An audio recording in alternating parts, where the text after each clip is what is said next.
Welcome back guys, we're back again with another Minecraft tutorial. This time we're going to be going over how to create and delete new worlds, also how to find your existing worlds or swap between them.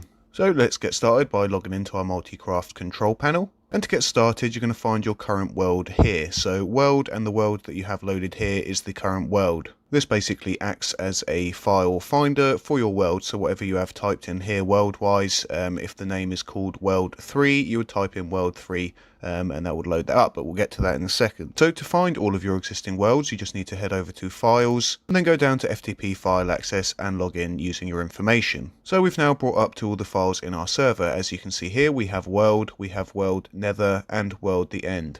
Just be aware that your main loaded up world will also create a nether and the end unless you have that switched off from your server settings. So if you were to add a custom world to these files, which we do have another video, and if you're unsure how to do that, just head over to the SeekaHost tutorial or the YouTube and you'll be find an easy tutorial to load up custom worlds, but it won't load up the nether or the end unless it's actually specifically the current world. So to start a new world, we're just going to stop our server and we're going to come down to world. What we're going to do first is we're just going to create another world, so it's just going to add this to our list, and we're also going to make it our current world. So for that, I'm just going to type in world 1. I'm going to hit save and then I'm going to start the server back up. Now what that will do is it'll create more files now, which will create the world 1 file, which will be our currently loaded world, and it will also create the nether and the end.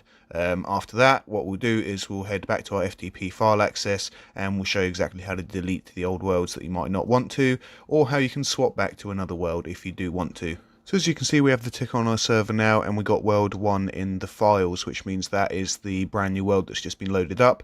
If I was to connect with the address there, then it would bring me onto my brand new world, not the original world that was called world on its own. So now let's go check our world files and see what we got, and potentially delete some, because it seems that we're going to have too many files now, and too many world files will drag your sort of server speed down a bit, because it's just going to make your file quite large. So I'd always advise to trim out any worlds that you don't need. For that, again, head over to Files and then FTP File Access and log in with your information. Now, so as I said previously, it's created the world 1, however, because it's the current world that we've loaded up, it's also created the nether and the end.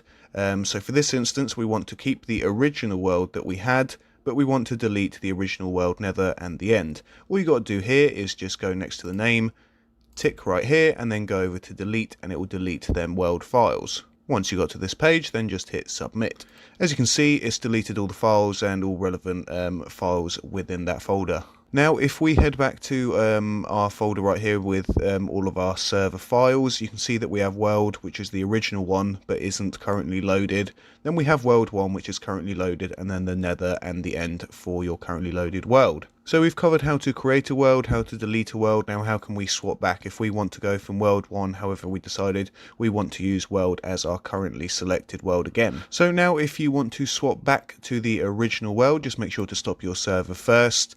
You're going to come down to world and you're going to make it the original name. So rather than world 1, it's going to be world.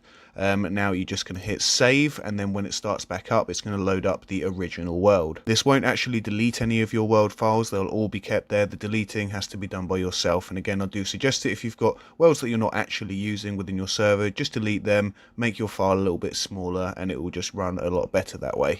A lot of people worry that if they've typed something new in here, that they've completely lost their world. That's not the case. This is more of a search bar to find it in the relevant folder and find that file of the world, and then load it up for you to play on. Just make sure to start it after it's all saved, and it will now load up the original world.